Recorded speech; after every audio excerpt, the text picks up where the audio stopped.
Cumprimento os irmãos com a paz do Senhor. É uma alegria muito grande estar aqui nesta oportunidade para mais uma lição da Escola Bíblica Dominical. Hoje nós falaremos da lição de número 10, que tem por título A Ceia do Senhor, a segunda ordenança da Igreja. E nesta lição nós vamos ver qual é a importância desta segunda ordenança. Qual o exemplo dado por Jesus? Quais são os conselhos dados por Paulo? Qual é o histórico dessa ordenança no decorrer desses dois mil anos, desde que o Senhor Jesus implantou? E como nós estamos celebrando hoje? E qual é a importância dela para a nossa vida?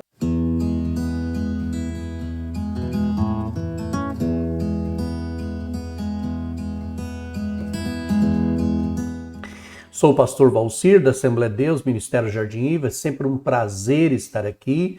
Se você é novo por aqui, não se esqueça de se inscrever no canal, deixe o seu joinha. Também temos no Adenge Online, no YouTube, no Facebook. Entra lá no YouTube e você vai ver outras playlists a respeito da Escola Bíblica Dominical, de algumas pregações. Eu acho que vai ser muito bom para você, para o seu elevo espiritual, para o seu crescimento espiritual. Então vamos lá. A Ceia do Senhor, a segunda ordenança da Igreja. Então é importante a gente analisar essa questão, né? E dentro dessa situação, nós vamos entender claramente que nós estamos tratando de algo de suma importância para a igreja. Por que segunda? No domingo, na semana passada, nós falamos sobre a primeira ordenança, que era o batismo. Então nós tivemos a oportunidade de estudar a respeito do batismo como a primeira ordenança. Nosso texto áureo diz assim: porque todas as vezes que comerdes este pão, todas as vezes que comerdes, eu trouxe aqui para servir de exemplo, todas as vezes que comerdes este pão e beberdes este cálice, anunciais a morte do Senhor até que venha. Então nós estamos falando de dois elementos: o pão, que representa o corpo, o vinho, que representa o sangue. Olha que interessante. Então nós temos dois elementos. E nós vamos falar sobre esses dois elementos hoje. Então, Paulo, escrevendo à igreja de Corinto, ele diz: todas as vezes que comerdes este pão e beberdes este cálice, anunciais a morte do Senhor até que venha. Verdade prática. A ceia do Senhor, como uma ordenança, celebra a comunhão do crente com o Senhor ressuscitado. Olha que interessante, né? Então, qual é o objetivo da nossa lição? É apresentar a natureza da ceia do Senhor na tradição cristã. Então, nós vamos pegar todo o histórico, como que ela tem sido celebrada desde o primeiro século até hoje, mostrar o propósito da ceia do Senhor e refletir a respeito do modo da celebração da ceia do Senhor. Importante lembrar, né, que a ceia do Senhor é uma ordenança dada pelo Senhor Jesus à igreja. Então foi lá no primeiro século. Então o cristão precisa interpretar essa ordenança sobre três perspectivas. A perspectiva do passado, porque Cristo ele entregou na cruz, ele pagou o preço por nós lá na cruz do Calvário, né? A Bíblia deixa claro que ele pagou, ele morreu na cruz por nós. E então isso a ceia, ela tem esse olhar para o passado, tá? Por causa da morte vicária de Cristo. E ela tem também o cristão presente, porque quando vê sua real condição diante de Deus, como foi alcançado. Então, o que é o presente? É quando a gente percebe a importância da Santa Ceia e o que ela representa. Que ela representa o corpo e o sangue do Senhor Jesus. E ela também tem um olhar aí, né? Um olhar no futuro. Ora, no futuro, logicamente, a segunda vinda do Senhor Jesus Cristo. Então nós vamos celebrar aí, né? com reverência, com júbilo, com expectativa.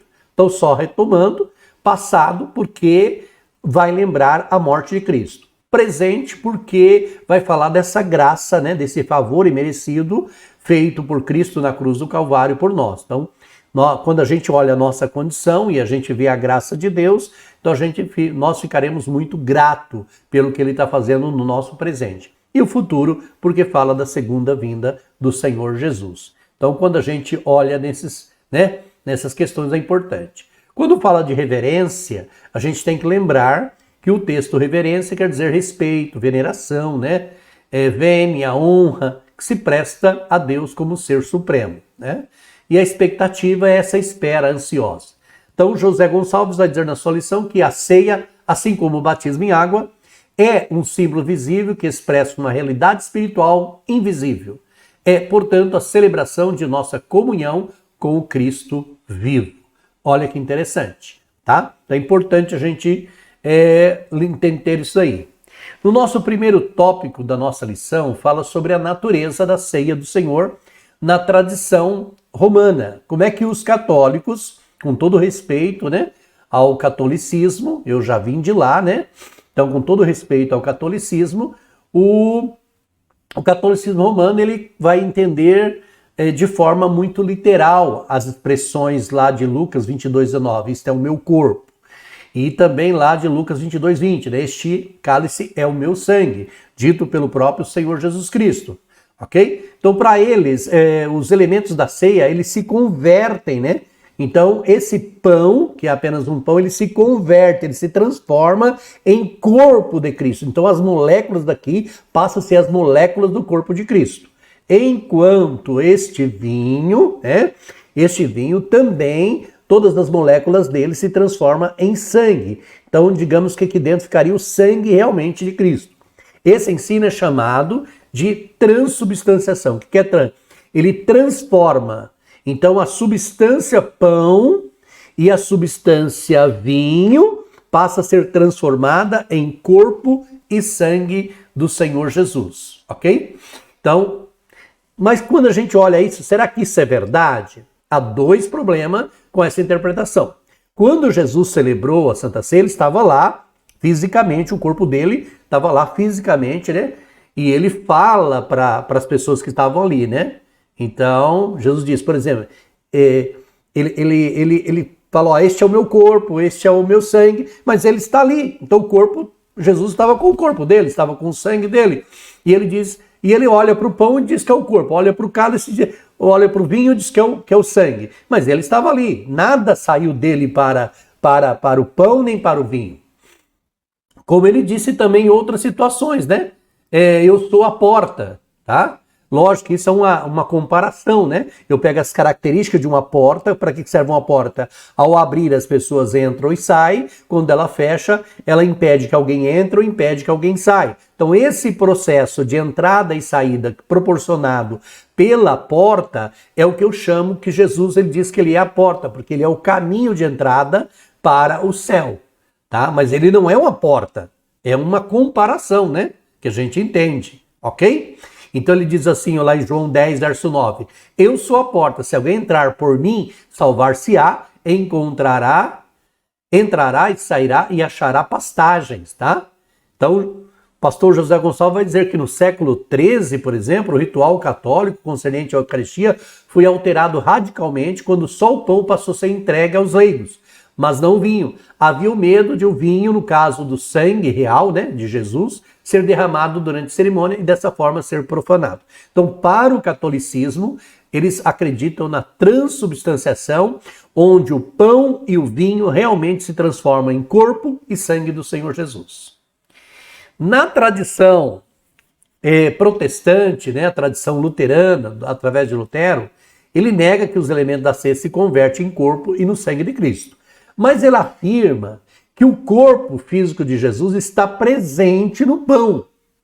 Então ele fala, olha, não se transforma, mas o corpo de Cristo está presente no pão e está presente também no vinho. O sangue também está presente no vinho. Então esse entendimento é denominado de consubstanciação, tá? Quando ele converge. Então ele não transforma, tá? Mas olha, então o catolicismo é a transubstanciação. A igreja luterana, através de Lutero, falava a respeito da consubstanciação. Então, a nossa declaração de fé da Assembleia de Deus diz assim, ó, tendo Jesus ministrado pessoalmente os dois elementos aos seus discípulos, fica cabalmente demonstrado que as expressões isto é o meu corpo, isto é o meu sangue, não são literais, mas refere-se a uma linguagem metafórica, né? Então a gente entende aí que é uma questão metafórica, tá? Lá na transubstanciação, ele converte, né? Transforma, né? Muda, tá? Então na transubstanciação essa é uma doutrina católica. Na tradição luterana, né? Eles estabelecem aí Martinho Lutero durante a Reforma Protestante, tá? Então na tradição, conjunto de... O que é a tradição protestante? Que é o conjunto de práticas, né? E valores cristãos que surgiram a partir da Reforma lá no século XVI, ok? Aí nós temos também a posição pentecostal. Como é que os pentecostais interpretam a questão da Santa Ceia? Nós entendemos que o pão, né, o pão e o vinho,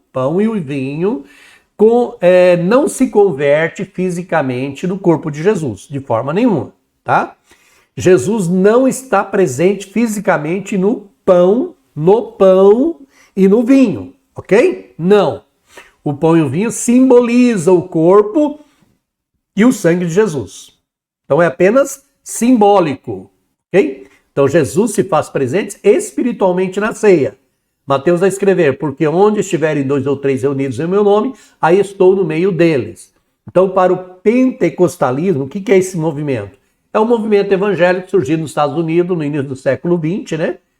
Cuja ênfase recai sobre a soberania, a palavra de Deus, o cumprimento, né, geral da grande comissão, da atualidade do batismo no Espírito Santo e dos dons espirituais, a cura divina, a conversão instantânea e a urgência da volta de Cristo. Então isso é o que nós chamamos de pentecostalismo, né, no início do século XX, né? Então Jesus se faz presente espiritualmente. O que nós vamos enfatizar? O aspecto memorial, né, na celebração da ceia. Então a ceia do Senhor é para quem está em comunhão e não para dar comunhão.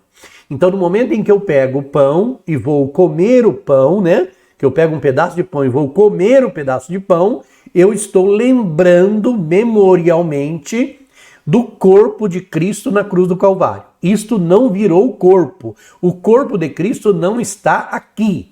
Mas isso me lembra memorialmente o corpo de Cristo dilacerado na cruz do Calvário. Da mesma forma, quando eu pego o vinho e vou tomar o vinho, não está aqui transformado em sangue e nem tampouco o sangue de Cristo está aqui dentro. Mas é memorial, né? Eu lembro do corpo e da morte do Senhor Jesus. Olha que interessante. Então, a nossa Bíblia Pentecostal vai dizer assim, ó, Cristo ao falar do pão, isto é o meu corpo, quis dizer que o pão representa o seu corpo. O cálice representava o seu sangue derramado no Calvário para ratificação do Novo Testamento. Então, comer o pão e beber o cálice significa proclamar e aceitar os benefícios da morte espiritual, sacrificial de Cristo. Amém? Então, é importante a gente entender que é o aspecto memorial, né? Característica de algo que está relacionado à memória, lembrança, né? Então é importante a gente ter isto em mente. Se eu apresentasse, por exemplo, aqui uma maçãzinha, que ela está comida de um lado, na hora você lembraria de uma marca de celular. Então aquilo é memorial, ok? Então faz parte da memória. Se eu lhe apresentasse aqui uma imagem com um Mzinho assim, você já lembraria da marca de um determinado lanche, né? Um determinada fast food. Então é memorial, puxa a nossa memória. Então quando eu pego o pão e o vinho, eu já lembro do sangue de Cristo e do corpo de Cristo na cruz do Calvário. É importante a gente colocar isso, né? Então resumindo aí para a gente entender, a ceia do Senhor é celebrada, né, em nossas igrejas sobre a perspectiva memorial em que Jesus está espiritualmente presente, né? Segundo tópico nosso, o propósito da ceia do Senhor. Para que ela foi criada, né? Para celebrar a expiação de Cristo. O que é expiação? É o cancelamento pleno do pecado. Então, expiação, cancelamento pleno do pecado, com base na justiça de Cristo, né? Propiciando aí ao pecador arrependido, restauração de sua comunhão com Deus. Então, isso é o que nós chamamos de expiação. Paulo vai destacar aí o propósito dessa celebração, né? Anunciar a morte do Senhor. Por isso que lá em 1 Coríntios capítulo 11, que é o capítulo da Santa Ceia, do 17 ao 34, que nós não lemos aqui, eu esqueci até de falar da leitura bíblica, que está baseado lá em 1 Coríntios 11, né, do versículo 17 ao 34. É importante que você leia. A gente lê todas a Santa Ceia, a gente lê essa passagem, é muito conhecida. Porque todas as vezes que comerdes este pão e beberdes esse cálice, anunciais a morte do Senhor até que venha, tá? Então, tá lá na Santa Ceia. Então, a ceia do Senhor aponta realmente para o Calvário, né? A vitória de Cristo lá sobre o pecado, sobre a morte, sobre o diabo. Então, ele venceu na cruz do Calvário. Lá em Hebreus vai dizer, capítulo 2, verso 14, vai dizer assim: e visto como os filhos participam da carne e do sangue, também ele participou das mesmas coisas para que, pela morte, aniquilasse o que tinha o império da morte, isto é, o diabo, e livrasse todos os que, com medo da morte, estavam por toda a vida sujeitos à servidão. Fomos justificados e reconciliados com Deus, né? O que é justificado? É tornar inocentado, né? Então é importante a gente entender aí a questão do fomos justificados e reconciliados com Deus. O que é reconciliado? Aquele que restabelece as relações, né? Nós tínhamos a relação cortada por causa do pecado, mas nós fomos justificados. Paulo escrevendo à igreja de Corinto, capítulo 5, verso 21, aquele que não conheceu o pecado fez pecado por nós, para que nele fôssemos feitos justiça de Deus, né? Então nós celebramos a vitória de Jesus na cruz, que também é uma vitória nossa. Ele venceu por nós, tá? E diz lá em Apocalipse 12, 11, e eles o venceram pelo sangue do Cordeiro e pela palavra do seu testemunho e não amaram a sua vida até a morte. Então olha que interessante. Então é importante a gente entender. A nossa Bíblia Pentecostal vai dizer assim, ó, reserve tempo para se preparar espiritualmente para a ceia do Senhor. Relembre com gratidão o sacrifício de amor que Cristo fez por você. Permita que a realidade de que seus pecados estão perdoados o mantiveram a amá-lo e servi-lo melhor. Então é importante a gente lembrar desse detalhe, né? Tá? Então nós temos aqui o 2, proclamar a segunda vinda de Cristo, né? Então, a ceia do Senhor proclama a sua vinda, né? Olha que interessante, porque todas as vezes que comerdes este pão e beberdes este cálice, anunciais a morte do Senhor até que venha. Está lá em 1 Coríntios 11, 26, nossa leitura bíblica, né? Então, quando essa esperança é perdida, a igreja se seculariza, ela perde o significado. Então, na ceia do Senhor, a igreja também mantém aí o seu olhar no futuro, né? Lembra que nós falamos que a Santa Ceia ela tem um olhar no passado, por causa da morte de Cristo, um olhar no presente, porque fala da nossa vida, como nós estamos vivendo, a nossa gratidão, e um olhar no futuro, né, por causa da segunda vinda do Senhor Jesus, ok? Esperando, ansiando. O que é ansiar, né? É desejar ardentemente, né, almejar alguma coisa, ok? A nossa pátria, né, que nós somos peregrinos aqui, né? Então a igreja lembra que ela é peregrina na pátria, né? Nossa pátria não é aqui. Por isso que Filipenses, capítulo 3, verso 20, diz assim, mas a nossa cidade está nos céus, donde também esperamos no Salvador, Senhor Jesus Cristo, que transformará o nosso corpo abatido para ser conforme o seu corpo, né? Glorioso, segundo o seu eficaz poder de sujeitar também a si todas as coisas. Olha o que diz Stanley Horton, a ceia do Senhor tem uma dimensão escatológica. Ao participarmos dela, antecipamos a alegria pela sua segunda vinda e pela reunião da igreja com ele para toda a eternidade. Olha que interessante, tá? Então é importante a gente entender essa questão. Terceiro subtópico, celebrar a comunhão cristã. Então, Paulo vai dizer que lá em Corinto havia realmente lá uma facção, né? Usa a palavra facção, que era a divisão entre os irmãos, né? Essa palavra tem até uma curiosidade sobre ela, né? Se você for lá no Paraná, ou principalmente na cidade de Apucarana, e perguntar sobre, por favor, eu queria saber onde tem uma facção. Eles vão mostrar para você uma fábrica de roupa, de bonés, chamado facção. Se você for lá para o Rio de Janeiro, perguntar para uma facção, eles vão te mostrar lá o crime organizado. Mas Paulo fala de facção no sentido de divisão, ok? Então a palavra tem vários significados aí. Então divisão entre os irmãos era um problema recorrente entre os coríntios, né? E estava presente na ceia do Senhor. Porque a respeito de vós, irmãos meus, lá em 1 Coríntios 1:11, me foi comunicado pela família de Cloe, que há contenda entre vós. Nisto, porém, que eu vou dizer, não vos louvo, porquanto vos ajuntais não para melhor, senão para pior. Então, olha que interessante, entendeu? Então, Paulo está deixando claro aí nessas instruções de seguir, né? Que ele não pode elogiar, porque vocês se reúnem não para o bem, mas para o pior. E não é isso. Todas as vezes que a gente se reúne para celebrar a ceia, para adorar ao Senhor, não é para que fiquemos pior, mas que fiquemos melhor. Essa é a importância, né? Que a gente esteja ali para glorificar o nome do Senhor, exaltar o nome do Senhor, e não para entristecer, e não para magoar, não para ficar triste. Então o clima fraterno ali de comunhão deixará de existir se for assim, né? E Paulo e Lucas escrevendo, ele diz, e perseveravam na doutrina dos apóstolos, na comunhão, no partir do pão e nas orações. Mas se andarmos na luz como ele na luz está, temos comunhão uns com os outros, e o sangue de Cristo, seu Filho, nos purifica de todo o pecado. Então, 1 João 1. Então, é importante aí esse clima fraterno entre nós.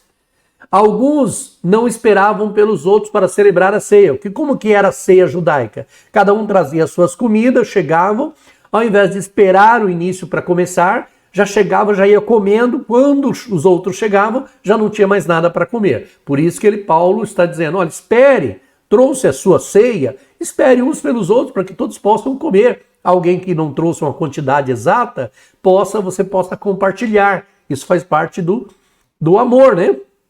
É importante a gente analisar isso, tá? E ele diz, alguns não esperavam, porque comendo cada um toma antecipadamente sua própria ceia, assim um tem fome e outro embriaga. Por isso que ele fala, olha, se você tem fome, coma em casa primeiro, e aí traga a sua ceia, chegando aqui você não vai ter pressa para comer, e aí você vai esperar um pelo outro. Lógico que esse esperar um pelo outro, a gente tem várias interpretações aí, né? Mas tudo está visando a questão fraternal, né? Então, relativo aí ao próprio, a questão do irmão, né, presente.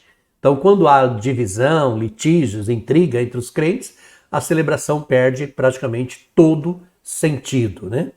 Então, a nossa declaração de fé diz assim, ó, cremos, professamos, ensinamos que a ceia do Senhor é o rito da comunhão e ilustra a continuação da vida espiritual, ok? Então, resumindo aí o tópico 2, o propósito da ceia do Senhor passa pela lembrança da expiação de Cristo, nossa comunhão com Ele, e a promessa de sua segunda vinda. Olha que interessante, ok? Terceiro tópico nosso fala sobre o modo de celebração da ceia, né? O que é participar indignamente da Santa Ceia. Paulo advertiu sobre o perigo de participar da ceia indignamente. Portanto, qualquer que comer este pão ou beber o cálice do Senhor indignamente será culpado do corpo e do sangue do Senhor. Vamos aqui fazer uma pequena explicação.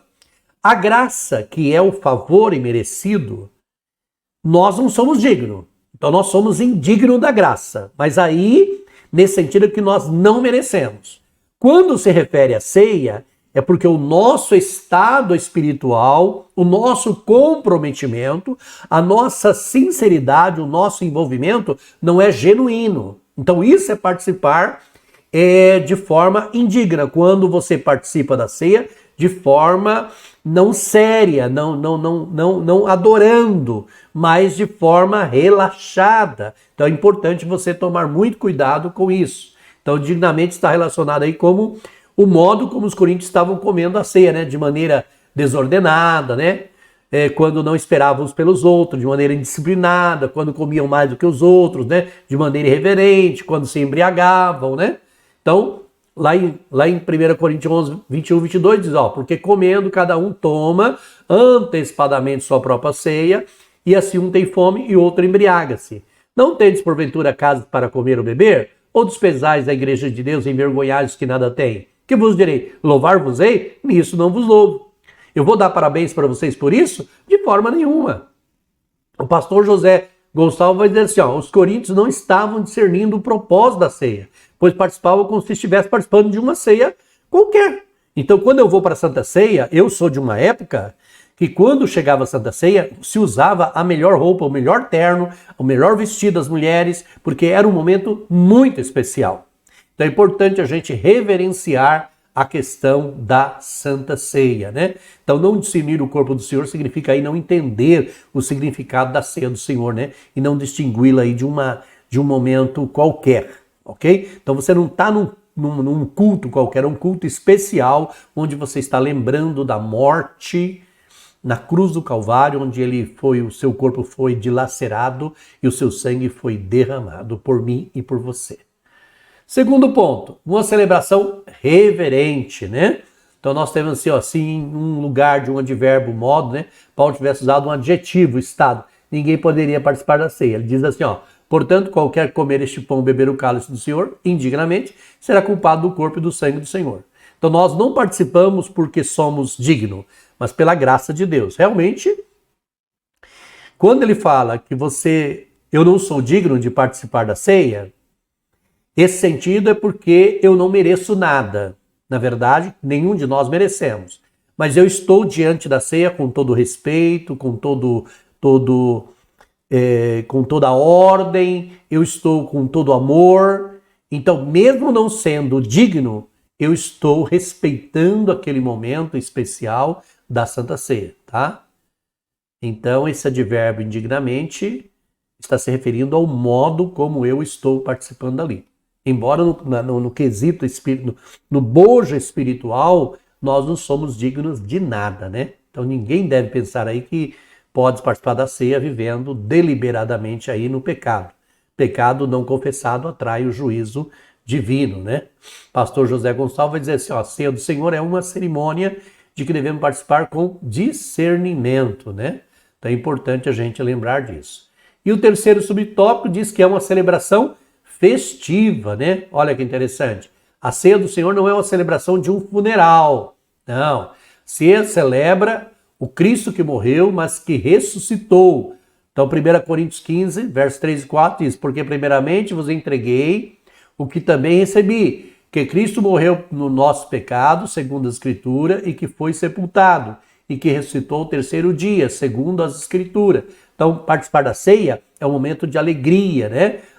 Nós estamos celebrando a morte, todo mundo triste, cabisbaixo. Não, essa morte de Cristo tem que ser momento de festa, porque foi essa morte que nos resgatou das mãos do inimigo. Deve ser uma celebração reverente, festiva e de abundante alegria, né?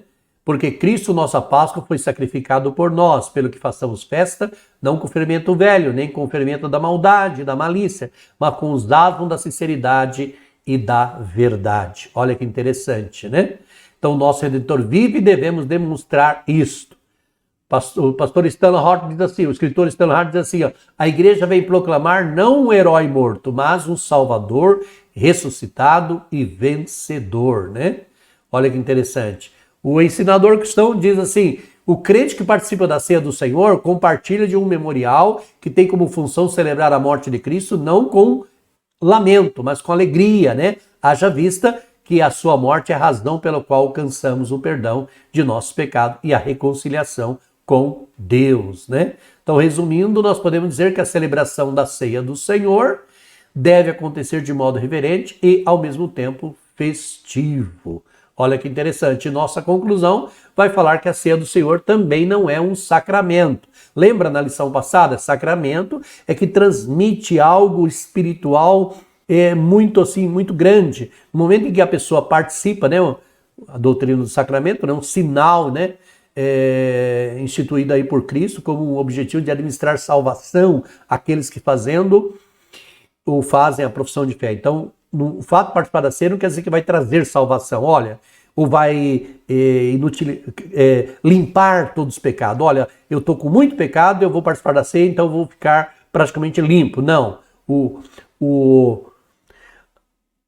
que ela representa, o que ela lembra, né, que é memorial, o que a ceia lembra, é que causou o perdão dos nossos pecados. Então, o direito de celebrar é o resultado da graça de Deus. É um ato que não pode ser celebrado de qualquer maneira, nem por quem vive deliberadamente no pecado. Então, a ceia deve ser celebrada aí com um ato de gratidão, né, por aqueles que já compreenderam aí a dimensão da graça, né? E que lhes trouxe aí salvação, né? Por esse motivo nós temos que viver aí na prática, jamais viver na prática do pecado. Que Deus abençoe a todos, fiquem na paz do Senhor.